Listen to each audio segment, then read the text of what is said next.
আল্লাহ পাক বলেছেন, ইয়া আইয়ুহাল্লাযীনা আমানু, হে মুমিনগণ, ইয়া আইয়ুহাল্লাযীনা আমানু, হে মুমিনগণ, ইত্তাকুল্লাহ, তোমরা আল্লাহকে ভয় করো, তোমরা আল্লাহকে ভয় করো। আমার সাথে লাইভলি থাকবেন।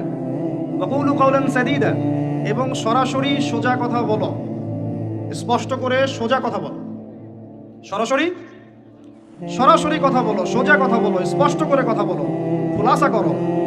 কুলু কাওলান সাদীদা, তাহলে আল্লাহ পাক কি দিবেন? ইউসলিহ লাকুম আ'মালাকুম, তোমাদের আমলগুলো আমি সংশোধন করে দিব। সুবহানাল্লাহ। ওয়া ইয়াগফির লাকুম যুনুবাকুম, তোমাদের সব গুনাহ আমি মাফ করে দিব।